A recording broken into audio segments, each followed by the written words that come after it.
할렐루야. 네, 우리 좌우에 계신 분과 이렇게 인사하시겠습니다.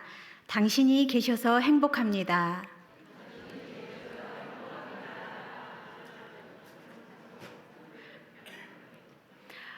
저는 여러분 앞에만 서면 참 떨리는데 그래도 여러분이 계셔서 참 행복합니다. 여러분은 행복하십니까? 삼성경제연구소에서 한국인의 삶의 만족도를 조사했습니다.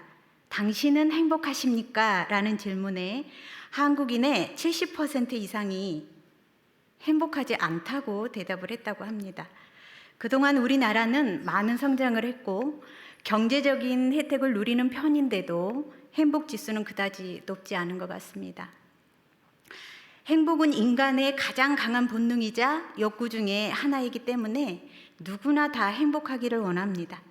그래서 사람들은 자신이 행복하다고 느끼는 일에 온 열정을 쏟고 빚을 내서라도 그 일에 투자를 합니다. 그래서 어떤 사람은 자녀에게 올인하고 또 어떤 사람은 사업에 또 어떤 분은 건강이나 취미 생활에 올인을 합니다. 그러나 그렇게 해서 행복을 얻었다 해도 그런 행복은 금방 다 사라져 버립니다. 그래서 사람들은 계속해서 또 다른 행복을 찾아다니느라고 바쁩니다. 마테르 링크가 쓴 파랑새라고 하는 동화책에 보면 어떤 남매가 파랑새를 찾아서 다양한 곳으로 여행을 떠납니다. 추억의 나라도 가고 미래의 나라도 가고 하는데 파랑새를 찾지 못합니다. 그런데 나중에 여행을 다 마치고 집에 돌아와서 보니까 그동안 찾아다녔던 그 파랑새가 자신의 집에 있었다는 이야기입니다. 여기서 파랑새는 행복을 뜻합니다. 즉 행복은 멀리 있는 것이 아니라 가까이에 있다는 것입니다. 여러분, 행복의 파랑새는 세상에 있지 않고 하나님께 있습니다. 아주 가까이에 있죠. 하나님은 행복에 대해서 이렇게 말씀하십니다. 신명기 10장 13절에 내가 오늘 내 행복을 위하여 내게 명하는 여호와의 명령과 규례를 지킬 것이 아니냐. 무슨 뜻이냐면 하나님의 말씀을 마음 깊이 새겨서 간직하면 기쁨이 생겨서 행복해진다는 것입니다. 여러분 행복해지고 싶으시죠? 성경 많이 읽으시면 되십니다. 성경을 부지런히 읽고 묵상하고 말씀대로 살면 우리는 반드시 행복해집니다. 하나님은 우리가 행복하게 살도록 창조하셨습니다. 그래서 우리에게 행복 매뉴얼을 주셨는데 그것이 바로 성경입니다. 구약 성경에서 복을 의미하는 단어가 두 가지가 있는데요. 히브리어로 바라크와 에세르입니다. 바라크는 하나님의 축복을 가리키는 일반적인 단어로서 창조주 하나님이 인간에게 주시는 생육하고 번성하는 물질의 축복을 의미합니다. 에세르는 하나님과의 인격적인 교제 안에서 그분의 말씀에 순종하는 자에게 주시는 복을 의미합니다.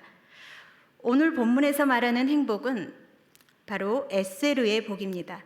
에세르는 우리 심령의 내면에서 누리는 영적인 축복입니다. 즉 하나님에 의해서 주어지고 유지되는 복, 완전한 행복을 의미합니다. 오늘 본문 신명기는 모세가 죽기 전에 광야 2세대들에게 주는 모세의 마지막 고별 설교입니다. 총 3편의 설교 형식으로 되어 있는데 오늘 본문은 마지막 결론에 해당됩니다. 광야 40년을 다 지나고 모압 평지에 도착을 해서 이제 요단강만 건너면 가나안 땅입니다. 그런데 모세는 가나안 땅을 바로 코앞에 두고도 가나안에 들어갈 수 없습니다. 이미 민수기 20장에서 모세는 반석을 2번 치는 사건을 통해서 하나님의 거룩함을 이스라엘 자손에게 나타내지 않았다는 이유로 하나님은 모세에게 너는 가나안 땅을 바라만 보고 들어가지 못할 거라고 말씀을 하셨습니다. 이제 모세는 죽음을 앞두고 있는 상황에서 하나님을 직접 체험하지 못한 새로운 세대들에게 하나님께서 그들을 구원하시고 인도하신다는 강한 확신을 심어주기 위해서 마지막까지 하나님의 말씀을 전하는 데 심혈을 기울이고 있습니다. 만약에 오늘이 여러분 인생의 마지막이라면 사랑하는 가족들과 여러분의 자녀들에게 여러분은 어떤 말을 해주시겠습니까? 여러분은 마지막을 생각해 본 적이 있으십니까? 이어롱 교수가 죽음을 앞두고 한 마지막 말 중에 메멘토 모리라는 말이 있습니다.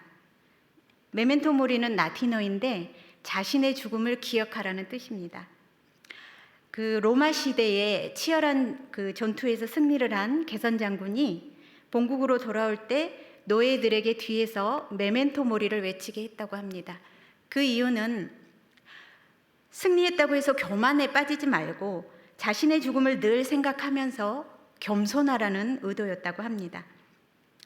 우리가 언젠가는 반드시 죽는다는 것을 기억한다면 우리는 좀 더 가치 있는 삶을 살게 될 것입니다. 오늘 본문에서 모세는 자식을 떠나보내는 아버지의 심정으로 이스라엘 12지파를 일일이 축복하면서 너는 행복한 사람이라고 말하고 있습니다. 오늘 본문 아까 우리 다 같이 읽어보셨는데 오늘 본문 한 절인데 화면에 띄워주시면 같이 한번 다시 읽어보실 건데요. 빨간색 글자 보이시죠? 너와 내라는 단어에 여러분의 이름을 넣어서 다시 한번 다 같이 읽어보시겠습니다. 시작. 이스라엘이여 박수진은 행복한 사람이로다. 여호와의 구원을 박수진같이 얻은 백성이 누구냐? 그는 박수진을 돕는 방패시요 박수진의 영광의 칼이로다. 박수진의 대적이 박수진에게 복종하리니 박수진이 그들의 높은 곳을 밟으리로다. 아멘. 네, 이름을 넣어서 읽으니까 훨씬 더 은혜스럽죠. 여기서 이스라엘은 두 가지 이스라엘이 있습니다. 하나는 아브라함의 혈통에서 난 야곱의 민족을 말하고 또 하나는 아브라함의 믿음을 소유한 영적인 이스라엘을 말합니다. 이스라엘 이름은 창세기 32장에서 야곱에게 주신 이름입니다. 야곱은 라반의 집에서 20년을 살다가 이제 겨우겨우 구사일생으로 하나님의 축복을 받아서 돌아오는데 이제 맞은편에서 에서가 400명의 용사를 거느리고 왔다는 소식을 듣게 되었습니다. 이 소식을 들은 야곱은 심히 두렵고 답답했습니다. 이제 야곱은 자녀들도 많고 재정적으로도 많은 축복을 받았으니까 이제는 나도 편하게 살 수 있겠지 생각을 했는데 에서의 마음이 좀처럼 바뀌지를 않는 것입니다. 이제 해가 저물었고 내일이 되면 자신의 모든 소와 양떼들 그리고 자녀들과 또 아내들과 종들이 모두 다 그 몰살당할 것 같은 그런 위기감이 밀려오기 시작했습니다. 가족들을 다 먼저 보내고 나서 야곱은 이제 야복강에 홀로 남았는데 이제 어떤 사람이 싸움을 걸어와서 밤새 엎치락 뒤치락 씨름을 했습니다. 누가 이겼을까요? 너무 질문이 어려운가요? 야곱이 이겼죠. 야곱이 하나님의 축복을 받기 위해서 끈질기게 매달리자 그때 그 사람이 야곱에게 묻습니다. 너의 이름이 무엇이냐? 나는 야곱입니다. 야곱은 태어날 때부터 형 에서의 발 뒤꿈치를 잡고 나왔습니다. 아버지와 형을 속여서 장자권을 빼앗았고 장인인 라반에게 속기도 했지만 속이기도 하면서 야곱은 끊임없이 자신의 욕심과 욕망으로 인한 투쟁의 삶을 살았습니다. 여러분 그런 인생이 얼마나 평탄하겠습니까? 나중에 그가 바로왕 앞에 섰을 때 자신의 인생에 대해서 표현하기를 험악한 세월을 보냈다고 했습니다. 나는 야곱입니다.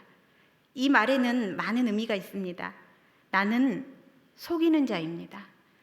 나는 아버지도 속이고 형도 속이고 라반도 속였습니다. 이기고 싶은 욕심과 욕망으로 가득 찬 나는 야곱입니다. 그러자 그 사람이 이제부터는 다시는 야곱이라 부르지 말고 이스라엘이라 부를 것이다. 이게 무슨 뜻이냐면 이제부터는 더 이상 속이는 자로 살지 말고 자기 힘으로 이기려고 하는 야곱은 이제 버리고 이제부터는 이기게 해주시는 분의 힘을 받아서 이기는 이스라엘로 살아라. 이런 의미입니다. 여러분, 우리 또한 야곱과 같은 인생입니다. 우리가 전에는 죄인이라는 이름으로 살았다면 예수 그리스도를 믿음으로 성도의 이름을 얻었고 영적 이스라엘이 된 줄로 믿습니다. 그런데 하나님께서 우리를 부르실 때 이스라엘 이름 말고 또 다른 애칭이 있습니다. 여러분, 애칭은 특별한 사람에게 붙이는 이름입니다. 나에게 특별한 사람, 내가 사랑하는 사람에게 붙이는 호칭이죠. 26절에 보면 여수룬이여 이렇게 부르시는데, 이 여수룬은 정직한 자, 온전하고 의로운 자라는 뜻입니다. 즉 하나님의 사랑의 대상이자 하나님과 친밀한 관계 속에 있는 이스라엘을 칭하는 이름인데, 이것은 하나님의 은혜로 회복되고 구속받은 이상적인 민족을 가리키는 아주 영광스럽고 시적인 명칭입니다. 우리 하나님은 굉장히 시적이십니다. 하나님께서 굉장히 이스라엘 백성들에게 과대평가해 주신 거죠. 사실 이스라엘 광야 여정을 보면 원망과 불평으로 얼룩진 불순종의 여정이었습니다. 도저히 정직이나 의로움과는 상관이 없는 그런 민족입니다. 우리도 마찬가지죠. 우리도 온불교 삼총사가 있습니다. 그게 뭔지 아십니까? 원망, 불평, 교만이죠. 네, 우리에게는 이렇게 원망, 불평, 교만, 정말 죄밖에 없는 우리에게 여수룬이여 부르시는 것은 우리 자신이 얼마나 의롭고 깨끗해서가 아니라 의로우신 그분이 내 안에 들어오셨기 때문에 깨끗하고 의로운 자로 불러주시는 것입니다. 하나님께서 우리를 부르실 때 이스라엘이여, 여수룬이여, 내 사랑하는 자여, 너는 행복한 사람이로다. 이렇게 축복을 해주십니다. 그런데 그 당시 이스라엘 백성들은 이 말씀에 아멘 하기가 힘들었을 것입니다. 왜냐하면 그들은 광야 40년 동안에 너무나도 험한 그 광야길을 걸어오느라 지칠 대로 지쳐 있었습니다. 이제 요단강만 건너면 가나안 땅인데, 이 요단강은 다른 때보다도 물이 범람했고 또 가나안 땅에 들어가도 바로 행복하게 살 수 있는 것이 아닙니다. 그곳에는 가나안 족속들이 살고 있어서 그들과 전쟁을 해야 하는 상황입니다. 더군다나 그 땅의 성읍은 견고했고 거주민들은 강하고 안악 자손들은 거인과 같다고 했습니다. 그래서 40년 전에도 우리는 메뚜기와 같다고 하면서 두려워서 그 땅에 들어가지를 못했습니다. 그런데 그들과의 전쟁을 앞두고 불안과 두려움에 있는 그런 그들에게 너는 행복한 사람이라는 이 말이 얼마나 와 닿았을까요? 그들의 부모들은 광야에서 다 죽었고 이제 돈도 없고 집도 없고 그들의 옷은 얼마나 깨끗했을까요? 얼마나 힘들고 죽을 지경인데 그럼에도 불구하고 그들에게 행복한 사람이라고 한 이유가 오늘 본문에 있습니다. 우리 삶도 광야와 같습니다. 여러분은 지금 어떤 광야에 계십니까? 재정에 어려움이 있습니까? 건강에 문제가 있습니까? 자녀가 힘이 드십니까? 직장에 문제가 있으십니까? 여러분이 어떤 광야에 계시든지 광야에서도 행복한 이유가 있습니다. 그 첫째는 우리가 하나님의 구원을 받은 백성이라는 것입니다. 이스라엘 백성들이 출애굽할 때 10가지 재앙을 통해서 그들을 구원해 주신 하나님이 홍해에서도 큰 구원을 보여주셨습니다. 뿐만 아니라 광야 생활을 하는 동안에도 만나와 메추라기를 내려주시고 물이 없어서 죽을 것 같았는데 반석을 쳐서 물이 나오게도 해주셨습니다. 아말렉과 전쟁을 할 때도 이기게 해주신 분이 하나님이십니다. 하나님은 한 번도 그들을 떠나지 아니하시고 독수리가 새끼를 날개로 업어서 보호하듯이 그들을 구원해 주셨습니다. 애굽에서 종살이하던 이스라엘 백성들을 구원해 주시고 인도해 주신 그 하나님을 생각할 때 우리 또한 하나님의 구원을 받은 백성이라는 것을 기억하시기 바랍니다. 우리는 다 죽을 수밖에 없는 죄의 노예 상태였는데 예수 그리스도의 구속 사역을 통하여서 하나님의 놀라운 은혜로 말미암아 구원을 받았습니다. 에베소서 2장 8절에 너희는 그 은혜에 의하여 믿음으로 말미암아 구원을 받았으니 이것은 너희에게서 난 것이 아니라 하나님의 선물이라. 구원을 위해서 우리가 한 공로는 아무것도 없습니다. 전적인 하나님의 은혜로 하나님 혼자서 독단적으로 이루신 구원입니다. 그래서 바울은 구원을 하나님의 선물이라고 표현을 했습니다. 여러분, 우리가 받은 이 구원의 선물을 소중히 여기시기 바랍니다. 우리의 구원은 단순히 우리가 꿈꾸는 어떤 어려운 상황에서의 해방이나 웰빙의 수준을 말하는 정도의 그런 구원이 아닙니다. 히브리서 2장에서는 구원을 하나님의 큰 구원이라고 말을 했습니다. 하나님의 큰 구원이란 예수님의 낮아지심과 자기 내려놓음이라는 모든 고난의 과정을 통해서 이루어진 것입니다. 예수님은 단지 고난받고 죽음으로 끝난 것이 아니라 부활 승천하심으로 구원을 이루셨습니다. 여러분, 우리가 죄사함을 받았다는 이 사실 하나만으로도 우리는 세상의 어느 누구보다도 행복한 사람입니다. 사람들에게 가장 절박한 문제는 죽음의 문제입니다.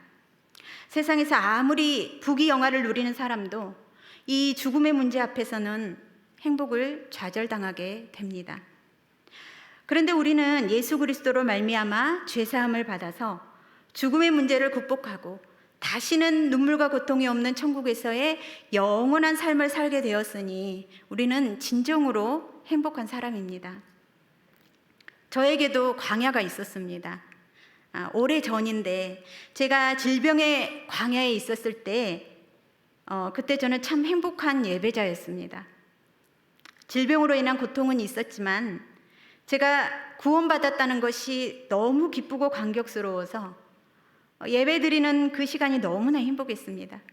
어쩔 때는 예배가 끝나는 것이 너무 아쉬워서 그냥 이대로 예배 드리다가 시간이 멈췄으면 좋겠다, 이렇게 생각이 들 때도 있었습니다. 그래서 예배가 끝나면 집에 가야 되잖아요. 그런데 집에 가기가 싫은 거예요. 주일 예배 끝나면 그 다음 수요 예배 기다리고, 수요 예배 끝나면 금요 기도일을 기다리고, 밤이 되면 빨리 새벽이 왔으면 좋겠다, 새벽을 기다리면서, 새벽 예배를 기다리면서 잠이 들고. 여러분, 이것이 행복 아닐까요? 하나님과의 관계의 복을 누리면서 하나님을 예배하는 삶이 참 행복입니다. 제가 늦은 나이임에도 불구하고 학교도 다니고 가정도 돌보고 사역을 감당할 수 있는 그 원동력이 바로 내가 구원받은 하나님의 자녀라는 것입니다. 나를 구원해 주신 하나님 은혜가 너무 감사해서, 또 나를 위해서 십자가에서 고통당하시고 나를 대신해서 죽어주신 예수님이 너무나 감사합니다. 저는 하나님께 큰 사랑을 받았습니다. 우리가 하나님의 자녀된 특권으로 하나님께 예배를 드릴 수 있다는 것은 정말 큰 축복이고 행복입니다. 이보다 더 행복한 일이 있겠습니까? 여러분은 예배 드리는 이 시간 행복하십니까? 정말 행복하십니까? 그래도 예배가 끝나면 집에는 가셔야 됩니다. 여러분은 교회에서만 행복한 것이 아니라 집에서도, 직장에서도, 여러분이 계시는 어느 곳에서든지 행복한 사람으로 살아가시기를 축복합니다. 우리 성도님들 한 분 한 분이 행복하셔야 여러분의 가정이 행복하고, 여러분의 직장이 행복하고, 여러분이 속한 목장이 행복하고, 우리 교회가 행복한 교회가 되는 것입니다. 우리가 광야에서도 행복한 이유 두 번째는 하나님께서 우리의 보호자가 되시고 돕는 자가 되신다는 것입니다. 29절에서 그는 너를 돕는 방패시요. 여기서 방패는 상징적으로 보호자라는 뜻이 있습니다. 시편 28편 7절에서 다윗은 이렇게 고백합니다. 여호와는 나의 힘과 나의 방패시니 내 마음이 그를 의지하여 도움을 얻었도다. 다윗은 이미 과거의 경험 속에서 자신의 힘과 방패가 되어 주셨던 하나님을 체험했었습니다. 그래서 하나님께서 자신의 힘의 근원이 되어 주시고 외적으로는 모든 공격으로부터 그를 막아주시는 방패이심을 고백하고 있는 것입니다. 오늘 본문 26절에서도 보면 여수르니여 하나님 같은 이가 없도다. 그가 너를 도우시려고 하늘을 타고 궁창에서 위엄을 나타내시는도다. 여기서 하늘을 타시고 궁창에서 위엄을 나타내신다는 표현은 오직 하나님만이 천지의 주제가 되셔서 하늘에서 홀로 온 우주를 다스리시는 유일한 하나님이라는 것입니다. 이스라엘 백성들이 이제 가나안 땅에 들어가면 전쟁을 해야 하는데 그때 하나님께서 하늘을 타시고 나타나셔서 그들을 도와주신다는 것입니다. 그래서 비록 전쟁이 앞에 놓여 있는 그런 상황에서 걱정과 두려움이 있지만 그들에게 너희가 가나안 땅에 들어가서 전쟁도 끝나고 그 땅을 다 정복하고 나면 한 1년쯤 뒤에 나 행복할 거야 이렇게 말하는 것이 아니라 지금 행복한 사람이라고 말하는 그 이유가 이미 그들은 승리한 거나 다름없다는 것입니다. 실제로 요단강을 건너게 해주신 분도 하나님이셨고 가나안 땅에 들어가서 여리고성 전투를 할 때도 사실 그들은 아무것도 하지 않았거든요. 그냥 성을 돌기만 했는데 하나님께서 여리고성을 허물어 주신 것입니다. 우리가 살아가다 보면 잠시 고난과 패배가 있을 수는 있겠지만 하나님의 자녀는 반드시 최후의 승리자가 됩니다. 최후의 승리하는 자가 진짜 행복한 사람 아니겠습니까? 광야와 같은 이 세상은 전쟁터와 같습니다. 오늘 여러분이 집에 돌아가시면 어쩌면 여러분의 가정이 전쟁터일 수 있습니다. 때로는 여러분의 자녀들과 전쟁을 치러야 하고 남편과 혹은 아내와 전쟁을 치러야 합니다. 직장에 가면 아직도 힘들고 어렵고 해결해야 할 일들이 있을 수 있습니다. 혼자서 감당하기 어려운 일들이 있을 수 있습니다. 그러나 하나님은 우리 성도님들이 어디에 계시든지 전쟁터와 같은 여러분의 삶에 나타나셔서 하늘을 타시고 나타나셔서 여러분을 도와주실 것입니다. 하나님은 우리를 너무나 돕고 싶어 하십니다. 왜냐하면 하나님은 우리 아버지시고 우리의 보호자이시기 때문입니다.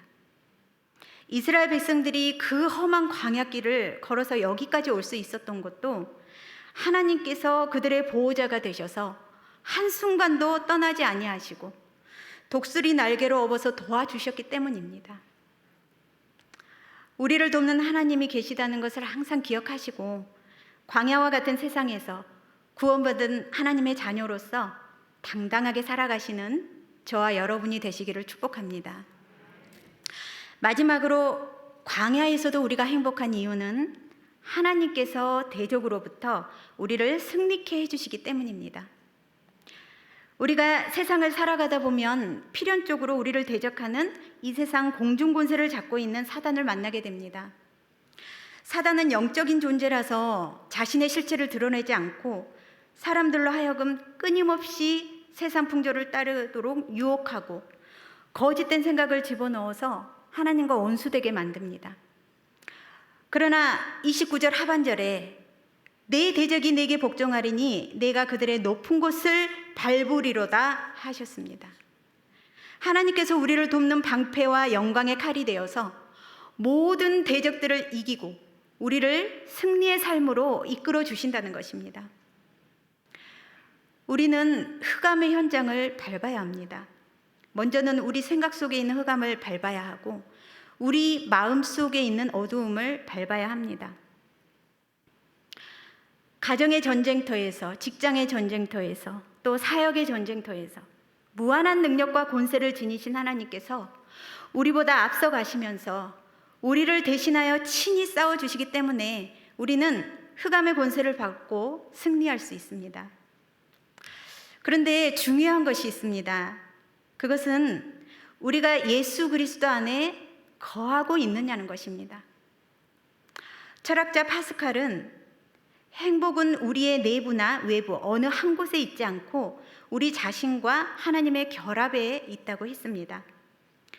참으로 만족을 누리고 행복한 사람은 소유의 많고 적음이나 사회적인 지위에 있는 것이 아니라 예수 그리스도 안에 거하는 사람입니다. 요한복음 15장 4절에서 내 안에 거하라 나도 너희 안에 거하리라. 가지가 포도나무에 붙어 있지 아니하면 스스로 열매를 맺을 수 없음같이 너희도 내 안에 있지 아니하면 그러하리라. 아멘. 여러분, 농부의 관심은 열매를 내는 것이기 때문에 포도나무에 붙어 있지 않은 가지들은 모두 주워다가 불에 던져지게 됩니다. 어떠한 환난과 시험이 와도 참 포도나무이신 예수님께 딱 붙어 있어야 뿌리에서 올라오는 자양분을 빨아먹고 열매를 맺을 수 있는 것입니다. 예수님 안에 거하는 사람만이 영적 농부가 되시는 하나님의 관심의 대상이 되고 하나님의 돌보심을 공급받을 수 있는 것입니다. 말씀을 맺겠습니다. 하나님께서 주시는 행복은 우리 영혼의 참 안식처요 영원한 승리를 가져다 주시는 완전한 행복입니다. 그러나 세상이 주는 행복은 아침 안개와 같이 잠시 있다가 사라지는 것이고 결국에는 감당하기 어려운 지옥 형벌을 가져다 줍니다. 광야와 같은 코로나 시대에 세상은 어수선하고 경제적 어려움은 우리 삶을 더욱 힘들게 합니다. 대적들이 사방을 둘러싸고 있는 것 같고 비록 고난이 있고 실패가 있을지라도 우리의 구원이시요 도움이 되시는 하나님이 계시기에 우리는 행복한 사람입니다. 지금 여러분이 어떠한 광야에 계시든지 절대로 낙심하거나 실망하지 마시고 그래 나는 행복한 사람이야 이렇게 고백하시면서 환난 중에도 오히려 기뻐하면서 행복한 삶을 살아가시는 저와 여러분이 되시기를 주님의 이름으로 축복합니다.